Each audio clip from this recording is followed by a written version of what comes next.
Amaury Gutiérrez Brufau nació el 9 de septiembre de 1963 en el barrio San Antonio de las Vueltas, en el municipio de Camajuaní, provincia Villa Clara, Cuba. A los 15 años de edad, responde a una convocatoria de la Escuela de Instructores de Arte en Santa Clara, Villa Clara, donde obtiene una beca. Allí empieza a escribir la letra y música de sus primeras canciones tocando la guitarra, y junto al poeta Frank Abel Dópico perfecciona su don de componer canciones. En este proceso de formación musical conformó un dúo con Alejandro Sequeda y ambos fueron los vocalistas de la banda de la escuela Rumba Onyx, que ganó el concurso de la televisión cubana Todo el Mundo Canta. Durante esos 4 años, en la Escuela de Instructores de Arte, recibió clases de historia del arte, literatura musical, piano, guitarra, técnica vocal, armonía y solfeo, que desarrollaron su sólida educación musical. A los 19 años, en 1983, después de graduarse de dirección coral, pasa 6 años en la intrincada zona rural y montañosa El Escambray, en el municipio Manicaragua, provincia Villa Clara, cumpliendo 3 años de su servicio social y otros 3 años trabajando como director del coro municipal y profesor de canto para niños y adultos. Durante esta etapa, viaja a la ciudad de Santa Clara los fines de semana para formar parte de la Peña de Trovadores en el Museo de Historia, junto a los cantautores Julio Fowler y Carlos Gutiérrez. En 1989, Amaury se muda durante un año a la ciudad de Santa Clara y comienza a trabajar profesionalmente como cantante en la agrupación Trova Tradicional. Allí conoce al famoso trompetista cubano Arturo Sandoval en el Festival de Jazz de Santa Clara, quien lo recomienda como cantante para el prestigioso grupo musical Afrocuba, y en el verano de 1990 se muda a La Habana, donde se convierte en vocalista de esta importante agrupación, con la cual trabaja durante 2 años y realiza sus primeras giras internacionales por Venezuela y México. En el verano de 1992 abandona el grupo Afrocuba y se enrola con la orquesta La Ley, cantando géneros musicales como salsa y sones cubanos. Con esta agrupación viaja a México en febrero de 1993 y nunca más regresa a Cuba. Una vez llegado a México, permanece un año trabajando con la orquesta La Ley en distintas ciudades de ese país y en 1994 retoma su carrera como cantautor y comienza a tener una gran aceptación en el público del Distrito Federal, cantando sus propias canciones en guitarra. Luego se une con los cantautores cubanos David Torrens, Pancho Céspedes y Raúl del Sol para cantar en los clubes nocturnos más importantes de México. Durante esta etapa conoce a Jesús López, presidente de la disquera Universal Music México, con la cual ha estado firmado desde 1997 hasta la actualidad y ha producido 5 discos. México se convierte así en su segunda patria, donde se nacionaliza y vive por casi 11 años hasta el 2003, cuando se muda a la ciudad de Miami, en los Estados Unidos. Su primer disco, Amaury Gutiérrez, grabado en el verano de 1998 en Río de Janeiro, Brasil, triunfa mundialmente con 3 canciones: Yo sé que es mentira, Perdóname todo y Se me escapa el alma. Es galardonado en los años 2001, 2006 y 2010 con 4 premios ASCAP, entre ellos Disco de Oro por Ventas Extraordinarias. Obtiene 3 nominaciones más al Grammy Latino, pero es en el 2011 que se consolida aún más su carrera como cantautor a nivel mundial, cuando su álbum Sesiones Íntimas obtiene su primer premio Grammy Latino como Mejor Álbum Cantautor. Este trabajo recibe una exitosa acogida en su gira de promoción durante el año 2012 por Europa, Estados Unidos y América Latina. Amaury, muchísimas gracias por aceptar la invitación de Voces de Cuba. Gracias a ti. Naciste en Vueltas, en Villa Clara, en Las Villas, sí, el centro de Cuba. Sí. ¿Cómo fueron esos años de tu niñez? Durísimos. Yo tuve una niñez muy dura. Yo soy hijo de una pareja que ellos no estaban casados. Y entonces mi mamá es negra, mi papá es blanco, y eso fue una cosa terrible. ¿Sabes? Mi mamá se tuvo que separar de un matrimonio que tenía anteriormente, una cosa bien complicada, ¿no? Y entonces los primeros años de mi vida fueron, mi niñez mi niñez, en sentido general, fue muy dura. Sobre todo hasta el sexto grado, ¿sabes? Porque después las maestras se reunieron conmigo en sexto grado porque ellas se dieron cuenta de la situación que yo estaba pasando, que era durísima. Y entonces me dijeron que había una SBEC, Escuela Secundaria Básica en el campo, que iban a abrir en Dolores, cerca de Caibarien. Y entonces ahí tú sabes que te dan ropa, zapatos, todas esas cosas, ¿no? Y entonces ahí pues me becaron y a partir de ahí estuve becado el resto de mi vida, como casi todos los niños cubanos, hasta que terminé la carrera de música que yo estudié. O sea, te becaron, quiere decir que vivías en la escuela. En la escuela, sí, interno. O sea, que tú vivías antes de eso con tu mamá en condiciones Con muy mi mamá, difíciles. sí, y mis hermanos, mis hermanas. Mi mamá había tenido un matrimonio, había tenido 3 hijos. Como te dije, los abandonó y entonces se fue a vivir al pueblo, regresó al pueblo de donde ella es, que es Vueltas, San Antonio de las Vueltas. Y ahí tuvo a mí, a mi hermana y después 3 hermanas más, con un matrimonio que ella tuvo después de eso. ¿Cuándo escribiste tu primera canción? Yo escribí mi primera canción a los 17 años, cuando estaba ya estudiando en la escuela de instructores de arte en Santa Clara. Yo empecé a estudiar a los 15 años y ya cuando llevaba como 2 años en la escuela, 1 año y pico, ya empezaron a salirme cosas en la guitarra, porque siempre los primeros meses de estudiar música son muy frustrantes y hay muchos estudiantes incluso que abandonan la carrera, ¿no? Porque durante los primeros meses no te sale nada, entonces como a los 6 meses te empiezan a salir las cosas y tú piensas que es pues, tú dices, parece que es por arte de magia, ¿no? Pero no es por arte de magia, es por haber estudiado tanto.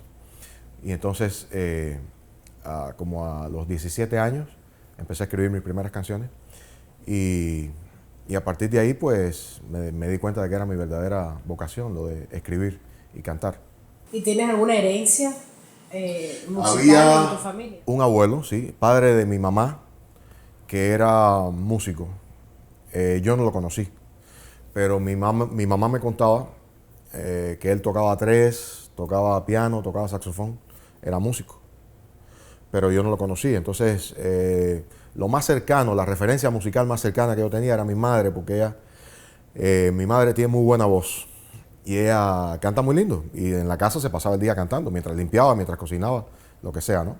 Y entonces yo tengo entendido que ella participó en un concurso antes del 59, cuando ella era niña, adolescente, en un concurso de canto. Y entonces en ese concurso era parecido al Chacal de acá de Sábado Gigante. Cuando desafinabas o hacías algo mal, te tocaban una campana. En este caso, no una trompeta, le tocaban la campana. Y entonces a ella le tocaron la campana y se traumatizó. O sea, no quiso seguir intentando dentro de la música, ¿no? Dentro del canto. Pero de todas formas ella tiene muy buen oído musical y tiene muy buena voz. Mi mamá ya tiene 80 años y ella tiene muy buena voz. Y entonces pues ella siempre estaba cantando en la casa canciones de la... Ella es fanática de la Orquesta Aragón, es fanática de Javier Solís, que a mí me gusta mucho también, ¿sabes? Javier Solís para mí es el más grande cantante de música vernácula mexicano. Ya murió hace muchos años, ¿no? Murió joven incluso. Ella es fanática también de José José, o sea, le gustaba mucho la música popular. Y entonces cuando yo era niño, ella me compraba siempre algún instrumento de música. Me compró una flauta una vez, me compró una armónica, me compró una batería, siempre me compraba algo de música. Y ya en el tiempo cuando ya tú empiezas a componer, ¿sabías que ibas a dedicarte a la música? Que eso es lo que tú querías hacer con tu vida. Sí, sobre todo cuando las primeras canciones mías, yo se las mostraba a los maestros en la escuela de arte, se las mostraba a mis compañeros de estudio, y yo veía que la gente se asombraba y me decía, ¿y tú escribiste eso? Y entonces eso me daba seguridad, ¿no? Y entonces pues a partir de ahí pues, ¿sabes? Descubrí que era mi verdadera vocación, porque cuando uno aplica para la escuela, ¿sabes? Que te hacen la prueba de musicalidad, que tú entras en la escuela, en esos primeros meses, ese primer año, pues, ¿sabes? Tu vocación todavía no está definida. Eso pasa mucho con los adolescentes, ¿no? Y entonces ya después, cuando empiezan a pasar cosas positivas, ¿no? Con la música, pues tú te das cuenta de que realmente es lo que quieres hacer en tu vida.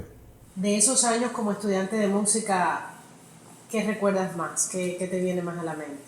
Recuerdo la dificultad que tuve para empezar a estudiar música. Yo estudiaba en una escuela que está en la Presa Minerva, que está en las afueras de Santa Clara, y entonces casi todos los alumnos que entraron conmigo en ese año y casi todos los alumnos que estaban de música en esa escuela habían habían estudiado música de alguna forma. Yo no. Yo entré en esa escuela con 15 años y no tenía cero conocimientos en música, porque yo cuando era niño yo dibujaba muy bien. Y entonces lo que yo pensaba era estudiar artes plásticas. Al final mi mamá no me dejó porque yo tenía que ir a San Alejandro, que era la escuela más importante de artes plásticas de Cuba. Y entonces era muy chiquito, tenía que llenar una planilla. Ella no me dejó ni llenar la planilla siquiera, porque decía que yo era muy chiquito y yo no quería que yo me fuera a La Habana. Y bueno, y entonces dejé de dibujar, poco a poco dejé de dibujar y entonces la música me empezó a ganar, ¿no? Yo me acuerdo que hice la prueba para una beca de música que llegó, esta beca en este caso, porque los compañeros de estudio fueron los que me incentivaron. Me dijeron, te pasas el día en la escuela, en el aula, tocando encima de la mesa, silbando en el campo, cuando sabes que se estudia y se trabaja. Entonces silbando, cantando, y entonces ellos vieron que yo tenía una inclinación para la música, ¿no? Y entonces pues así fue como ingresé en la escuela. Cuando te graduaste de instructor de música, tuviste que ir a hacer un trabajo social al Escambray, a las montañas del centro de Cuba, Manicaragua. Sí. Cuéntanos un poco de esa experiencia. Sí, Manicaragua era la sede, ¿no? Entonces ellos teníamos un albergue, una casa donde vivíamos en Manicaragua. Y de ahí te repartían a las escuelas. A mí me mandaron a la escuela más lejos que había. Yo en la escuela era muy indisciplinado, en la escuela de instructores donde me gradué, era muy indisciplinado. Y tú sabes que ellos te abren un expediente. Yo era indisciplinado y yo era, ¿sabes? Siempre llamado al caos, ¿no? Era líder, pero hacia el caos. Y entonces era un líder que a ellos no les convenía. Y entonces cuando yo llego ahí, además era negro, y ellos son muy racistas. ¿Y cuando tú dices el caos, qué quiere decir? A la indisciplina. ¿Sabes? A protestar contra todo. Exactamente. O sea, no de una forma inconsciente, ¿no? En esos tiempos uno no tiene conciencia de las cosas que te gustan o por qué no te gustan, ¿no? Era indisciplinado, súper indisciplinado, y hacía muchas maldades a los maestros, a los compañeros de estudio. Y entonces parece que ese aval me sirvió para cuando yo llegara a Manicaragua, que fue donde me mandaron, pues me mandaron para la escuela más lejos. La escuela está en Jibacoa, que es una zona de ahí, del Escambray. O sea, yo me acuerdo que en la noche yo miraba así al cielo, porque la escuela donde me mandaron está en un valle intramontano, ¿sabes? Rodeado de montañas, unas montañas altísimas. Entonces el cielo se veía como un hueco, como un huequito. Y en la noche, ¿sabes? Se veía todas las estrellas, se veía la Vía Láctea, se veía todo. Y entonces yo miraba hacia el cielo y decía, wow, esta gente me ha mandado para aquí. En algún momento yo podré salir de aquí. Increíble, ¿no? Porque en esa edad el tiempo pasa más lentamente, y sobre todo en Cuba, pues no hay nada que hacer. Fue una etapa, o sea, durísima para mí, porque yo lo que quería era cantar, y entonces yo tenía que cumplir con un servicio social, que es obligatorio, y además de eso había una ley del Ministerio de Cultura que decía que los instructores de arte, en mi caso, yo era un instructor de arte, maestro de música, no podíamos ser profesionales, yo no podía cantar. Y entonces eso se resolvió unos años después, una reunión que hubo con Armando Hart, ministro de Cultura, y esa ley se cambió en esa reunión en el 88. Pero yo me gradué en el 83. Entonces, tú te imaginas, ¿sabes? Todo el tiempo que pasó para que yo pudiera, por primera vez en mi vida, agarrar mi guitarra y poder cantar profesionalmente, que es lo que yo quería. Durante tu tiempo en esas montañas, conociste a muchos de los campesinos, los guajiros que vivían allí, que conocían las historias. Sí. El Escambray fue el escenario de una lucha armada contra el régimen de Castro, sí, desde el año 60 al 67. Sí. O sea que los campesinos cubanos se rebelaron contra el comunismo. Sí. ¿Ellos te contaban algo de las cosas que ocurrieron? Sí, me contaron todo, me contaban muchas cosas. Incluso hay una señora que se llama Aide, ella debe haber muerto ya. Ella era mujer de un preso político, ya su marido había muerto en el momento en los años en que yo trabajaba allí. Pero ella me contaba, ella era opositora. Y entonces bajito, siempre hablando bajito, ella me contaba las cosas que le hacían. Imagínate que ella es de Manicaragua y a su esposo lo pusieron en una cárcel en Isla de Pinos. Entonces ella tenía que trasladarse con su hermana. Increíble, ¿no? El trayecto que ella tenía que hacer para poder verlo a él los días de visita. Y entonces ella me contaba muchas cosas. Y me contaban cosas toda la gente. Había un chofer, el chofer de la guagua de nosotros, ¿sabes? Que nos movía. Me contaba muchas cosas también. Él era opositor también, que criaba gallos y hacía peleas de gallos, que era prohibido. Y eso era una cosa también folclórica y graciosa, ¿no? Y la persecución, ¿no? Pero las anécdotas de cuando traían ellos le decían bandidos a la gente que se alzaron contra ellos. Le puso bandidos, sí, a los alzados. A los alzados. Entonces cuando los traían muertos, ¿sabes? Ametrallados, dice que ponían en el círculo social, ponían los cadáveres y los cubrían con sábanas blancas para que la gente viera. Y me contaron que hubo comunidades enteras que se la llevaron del Escambray hacia Pinar del Río, o sea, al mejor estilo Stalin. Todas las atrocidades ellos me contaron, porque en Manicaragua había mucha gente opositora, mucha gente opositora. A mí me asombraba eso, porque yo creo que la primera vez que estuve en contacto con gente que eran opositora al comunismo fue en Manicaragua. Porque en la escuela no, ¿sabes? Pero ya en esa etapa mía de maestro de música, yo estaba en contacto con la comunidad. Yo entraba a las casas de la gente, yo trabajaba con los alumnos en las escuelas, dirigía el coro municipal de Manicaragua en una etapa de mi estancia allí, y entonces estaba en contacto directo con la gente, y la gente conversaba conmigo y me contaba cosas terribles. ¿Y tú puedes decir que ahí comenzaste a cuestionarte ya más? Definitivamente. Claramente la realidad que... Definitivamente. Y estando yo allí, yo comencé a conocer amigos míos. O sea, y estando yo allí, yo empecé a trabajar con 19 años. A los 20, 21, 22, en esos primeros años conocí a amigos míos, poetas, trovadores de Santa Clara. De hecho, yo cada vez que tenía que trasladarme a Santa Clara era escapado, porque no me dejaban irme de ahí prácticamente, porque yo tenía que dar clases. Y entonces, pues, yo era miembro de la trova también, yo era miembro de la nueva trova. O sea, que en Cuba te evalúan para todo. Entonces había que hacer una prueba. Me habían evaluado para la trova desde que estaba en la escuela. Y entonces yo tenía unos amigos, Julio Fowler, Carlos Gutiérrez, que eran trovadores. Y entonces tenía otros amigos poetas que eran gente muy ilustrada, muy inteligente, que tenían una cultura tremenda, sobre todo de leer libros. Y todos éramos opositores. Y teníamos a la gente de la seguridad del Estado arriba de nosotros. O sea, había un tipo de la seguridad del Estado, se llama, no voy a decir el nombre, ¿no? Pero ese muchacho nos citaba a nosotros para conversar con nosotros, nos hacía preguntas, ¿sabes? Una cosa terrible. Y entonces nos tenían muy vigilados porque era un grupo de pensamiento que había en Santa Clara en los 80, de gente muy destacada desde el punto de vista intelectual, poetas, pintores, bailarines, trovadores. En Santa Clara había una generación de artistas impresionante. Y competitivo a cualquier nivel en los años 80. Y entonces yo era parte de ese fenómeno. Cuando tú piensas en el Escambray ahora, después de tantos años, ¿qué viene a tu mente? Una nostalgia tremenda, porque como quiera que sea, yo allí tengo amigos, gente que quiero mucho, alumnos que fueron, o sea, gente que fueron alumnos míos, después los he visto acá. ¿Tú sabes quién fue alumno mío en Santa Clara? Después ya cuando yo me traslado a Santa Clara, a la Casa de Cultura, Olance Nogueras.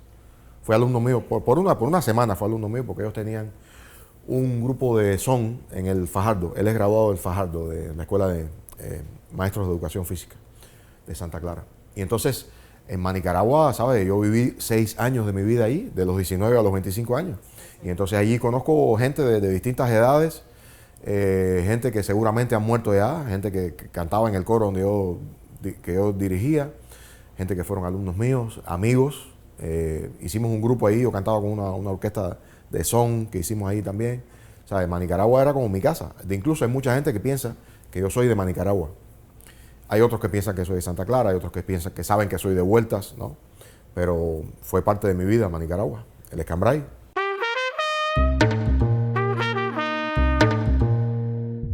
Tú conociste a Arturo Sandoval en un festival.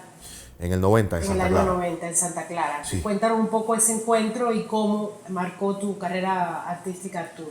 Mi carrera artística y mi vida. Yo ya después de los 6 años, hay una señora que se llama Leida Quesada. Ella era la directora del Museo Provincial de Historia de Santa Clara. Después la pusieron a dirigir el Museo Provincial de... el museo, no recuerdo, el museo que está en el parque. ¿En el Parque Vidal? Sí. no recuerdo ahora, al rato me acuerdo del nombre del museo. Entonces ella era amiga mía, era amiga de nosotros. Julio Fowler, que es trovador de Carlos Gutiérrez, era amiga de nosotros. Y entonces a esta persona yo me imagino que la seguridad del Estado le dio una tarea de que nos tuviera allí controlados de alguna forma, y entonces pues teníamos una relación con ella muy buena. Y entonces ella fue la que habló para que me sacaran de Manicaragua, me pusieran en la Casa de Cultura de Santa Clara.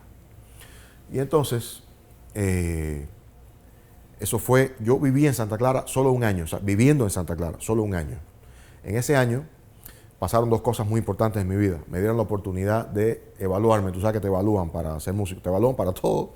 Y entonces, para ser músico también, me hicieron la evaluación, me dieron el primer nivel, que eso es súper importante. Y entonces me dieron la oportunidad de cantar. Entonces yo cantaba con mi guitarra en lugares en Santa Clara, ¿no? Y ese año, 89, conocí a Arturo Sandoval.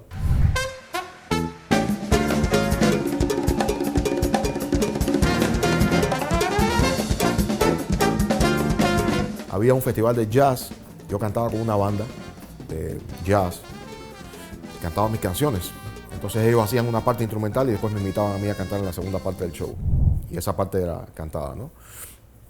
Y entonces hubo un festival de jazz, invitan a Arturo Sandoval y a mí me tocó ser telonero de él en el Teatro La Caridad de Santa Clara. Yo todavía lo cuento y no lo puedo creer. Ese día que a mí me tocó ser telonero de él, cambió mi vida radicalmente, para siempre, para bien. Nosotros hicimos la prueba de sonido, vinimos a tocar en la noche y cuando estábamos tocando, estábamos haciendo el show de nosotros, abriéndole a él, yo veo que ellos llegan y él llega con su banda, con su grupo, y él se queda en la pata del teatro viendo cuando yo estaba cantando. Y yo lo estaba viendo a él de reojo y yo estaba sudando, muriéndome de miedo. O sea, imagínate tú, Arturo Sandoval es el mejor trompetista del mundo. Y era un honor para nosotros que él fuera cubano y que estuviera en Santa Clara ese día que yo estaba cantando ahí. Y entonces cuando terminó el show, él me llamó y me felicitó. Y yo estaba sudando. Y me dijo, mulato, ¿qué tú haces aquí en Santa Clara? Tú tienes que estar en La Habana ya. Y yo le dije, eso es lo que quiero desde hace años, maestro, pero no ha sido posible. Y él me dijo, pero yo lo voy a hacer posible. Y yo eso todavía no lo puedo creer. O sea, me emociono todavía y me seguiré emocionando siempre. Y entonces, él me dijo, nos quedamos conversando ahí después. Los músicos míos se quedaron tocando los instrumentos de la banda de él, ya el teatro se había vaciado. Y entonces nos quedamos ahí hablando con él y él se fue. Y entonces a él ese año le tocó ser presidente del Festival Jazz Plaza, un festival de jazz que se hace en La Habana. Todavía se hace, en febrero, todos los años. Y entonces él me dijo, él me llamó por teléfono, él me dejó su teléfono. Y él me dijo, llámame cada vez que vayas a La Habana. Y bueno, ya, imagínate tú que yo terminé yendo a su casa, grabamos en su casa, me invitó al Festival de Jazz, él me presentó en el festival. Él personalmente me presentó, Teatro Carl Mars. Y entonces, imagínate, la gente en La Habana me vio cantando en ese evento tan importante. Y después, él me invitó un par de veces a cantar, me invitó a cantar en el Gran Teatro de La Habana y después él se fue. Se fue de Cuba y se fue. Y la prensa escribiendo horrores de él. Y yo dije, wow, me quedé sin padrino, me quedé solo otra vez. Pero él había hablado con Afrocuba.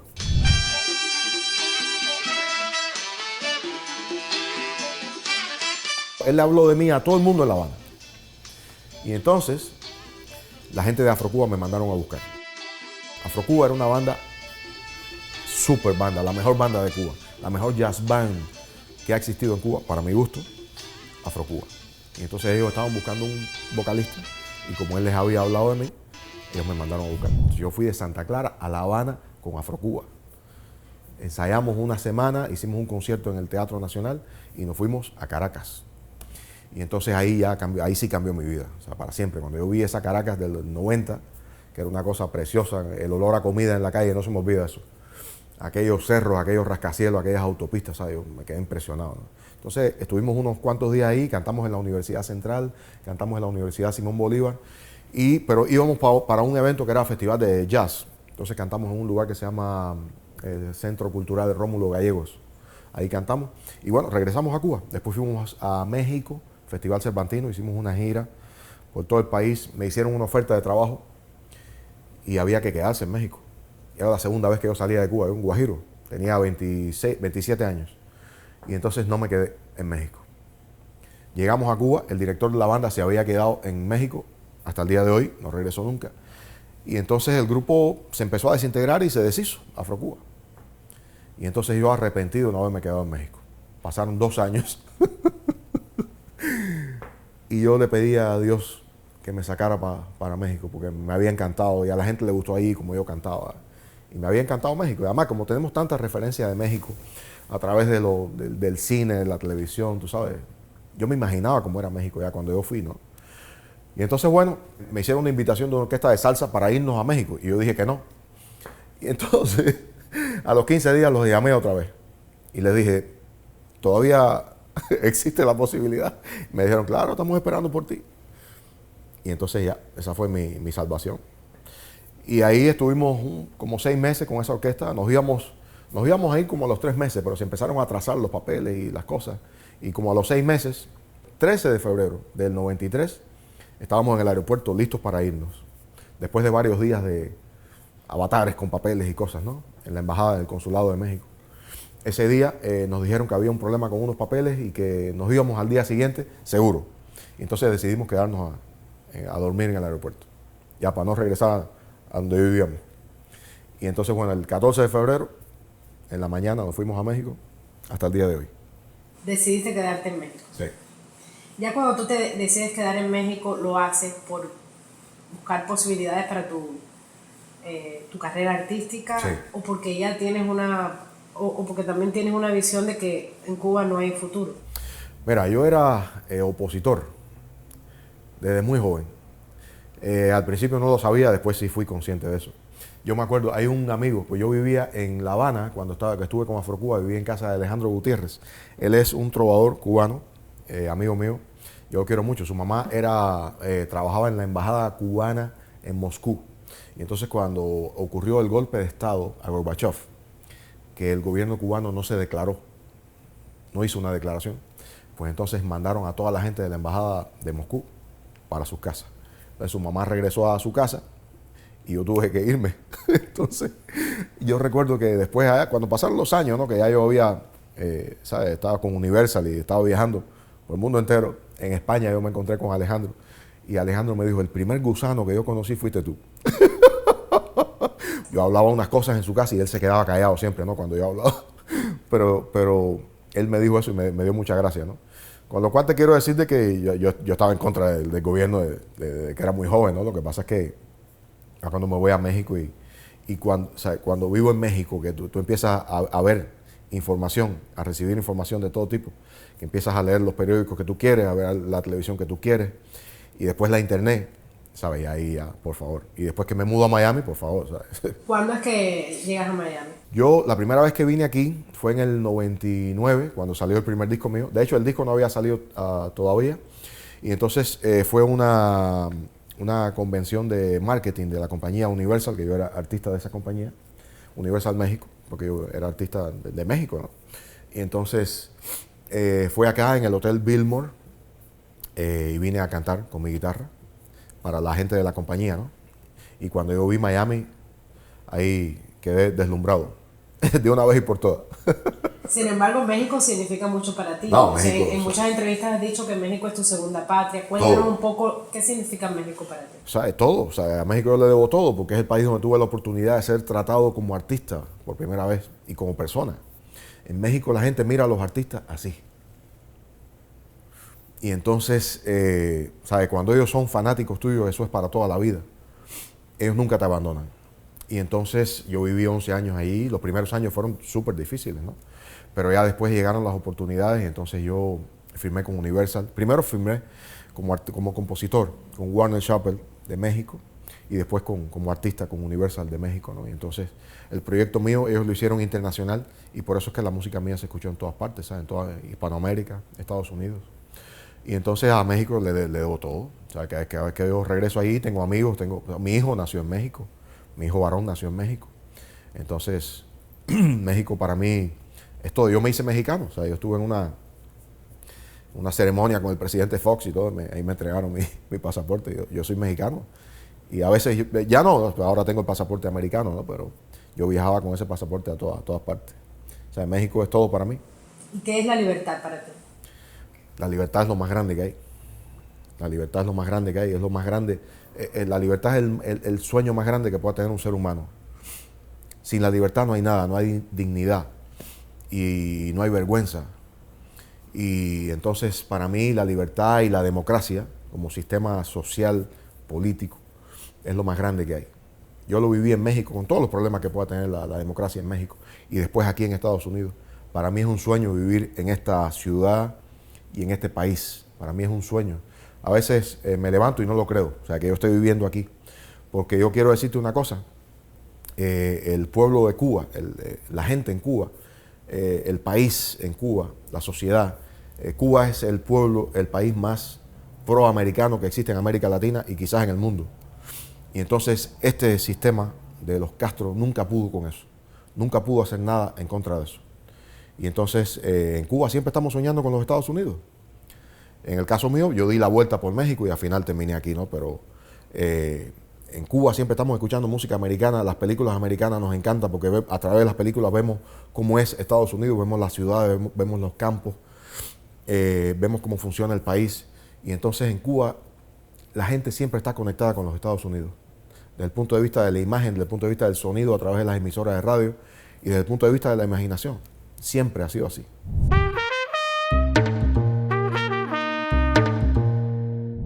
¿Cuáles han sido tus principales éxitos a nivel artístico?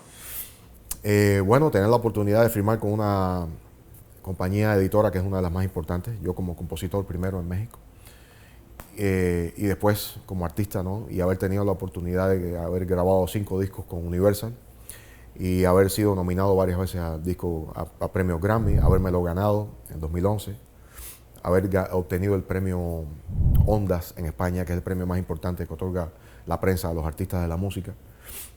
Otros premios, ¿no? Y sobre todo poder contar con una base de feligreses, de fans que siguen mi música en todos los países donde se ha distribuido, todos los países donde se habla en español y en algunas zonas de los Estados Unidos y en España, por supuesto.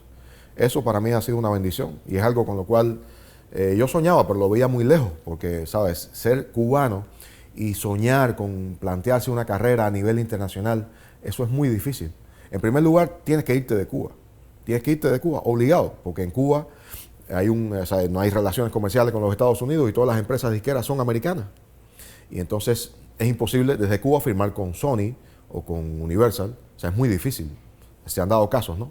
Pero viviendo desde Cuba, incluso firmando con una compañía de esa categoría, es muy difícil que tus cosas Bueno, en funcionen. realidad no firmas como tú, tiene que ser el Estado. Firma el gobierno. El gobierno es el que te... Entonces no, yo no quería que firmara el gobierno, yo quería firmar yo. Y entonces, en primer lugar tuve que irme de Cuba, renunciar a ver mi familia, a mi mujer se quedó en Cuba, ¿sabes? Tuve que sacarla a los 2 años después de haberme ido. Todo muy difícil, pero eso, desde el punto de vista artístico, pues yo creo que han sido mis mayores logros, ¿no? Tú has escrito canciones sobre la lucha por la libertad en Cuba, los balseros, la realidad cubana. ¿Crees que haberlas escrito y haberte definido políticamente a favor de la libertad de Cuba te ha restado o te ha sumado en tu carrera artística? Siempre te trae muchos problemas. Sobre todo, ¿sabes? En los países donde se distribuye mi música, donde voy a cantar, he tenido problemas, ¿sabes? Cuando he cantado en algunas universidades, en Colombia, en Venezuela, en México no tanto, pero sí, también. Y entonces te abre unas puertas, te cierra otras, pero no me importa. No me importa porque yo tengo unos principios, yo tengo unas creencias, yo tengo una religión. Mi religión es la libertad, es la democracia.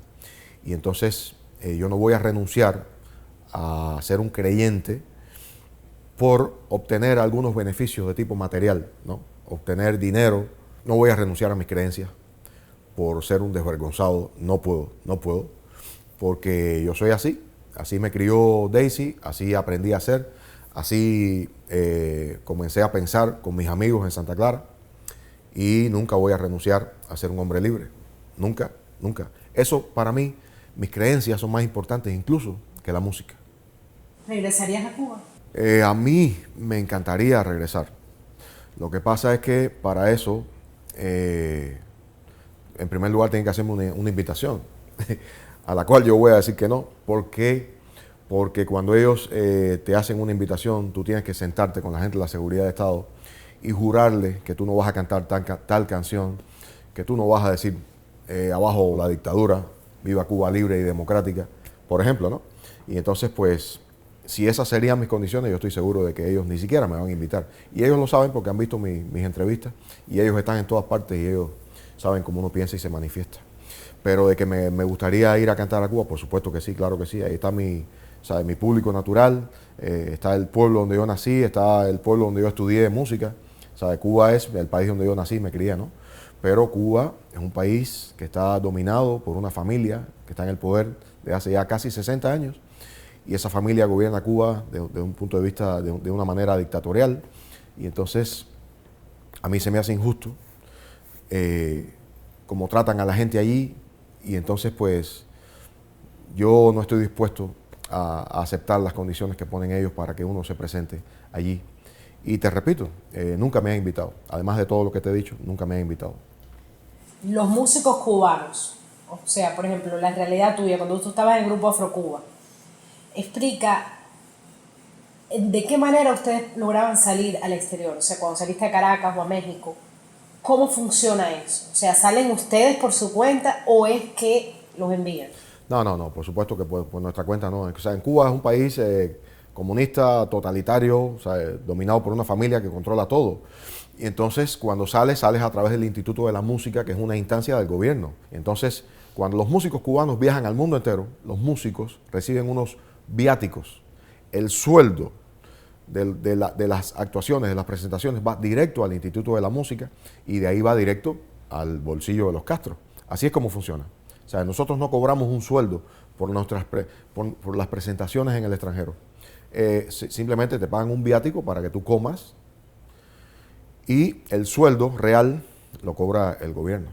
O sea, que el trato lo hace el Estado, el gobierno con las entidades internacionales. Son muy pocos los artistas cubanos que hacen negocios individualmente con los empresarios extranjeros, muy pocos. ¿Qué es la vida para ti? La vida es un regalo de Dios. Yo soy un creyente ferviente de Dios. Yo aprendí a creer en Dios de manera empírica en México, porque tú sabes que en Cuba la educación que recibimos es atea. Y entonces yo en México aprendí a creer en San Judas. Ese es mi santo, va conmigo a todas partes. Tengo una imagen de él, una postal, que va conmigo en mi mochila cuando viajo y a todas partes.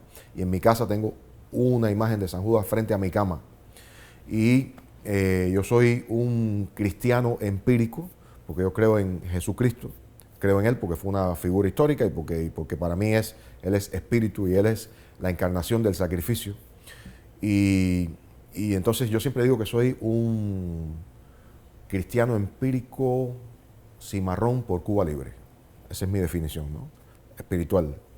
Y entonces, para mí la vida es un regalo de Dios y es la oportunidad que tenemos de estar en esta tierra, en este planeta, en este universo y crear y poder, en el poco tiempo que dura esta vida, hacer cosas buenas por los demás.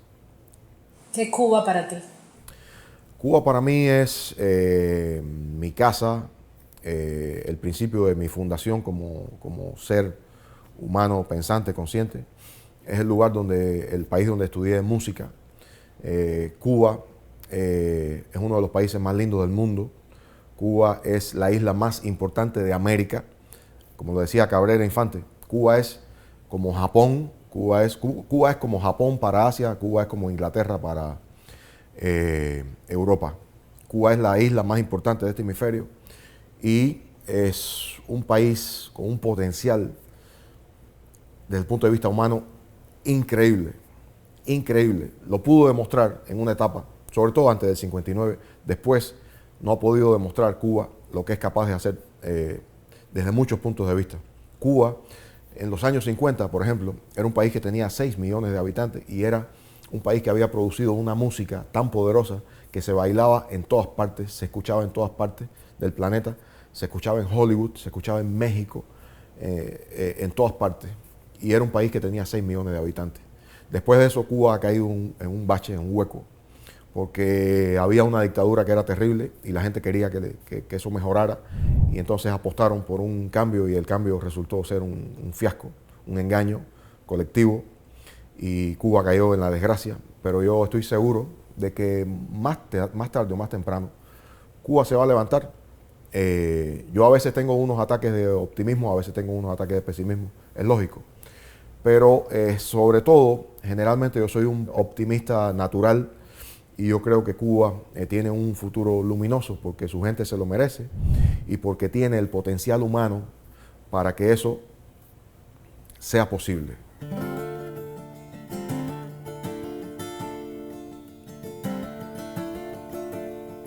No toques esa guitarra con esas manos llenas de sangre. Tú eres parte de la garra que mata a mi gente de hambre. Cuando era niño creía que tú eras un humanista, te veía cual Mesías y hoy no cabes en mi lista. De tanto llevar un yugo, dime en qué te convertiste. ¿Será que siempre lo fuiste? Un bufón de los verdugos. No toques esa guitarra con esas manos llenas de sangre.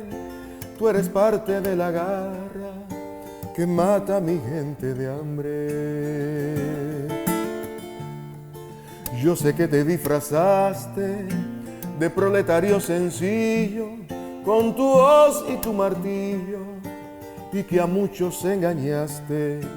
Hay un pueblo de rodillas esperando su momento, reclamando la justicia de ese Dios que está en el cielo. No toques esa guitarra con esas manos llenas de sangre. Tú eres parte de la garra que mata a mi gente de hambre. No toques esa guitarra con esas manos llenas de sangre. Tú eres parte de la garra que mata a mi gente de hambre.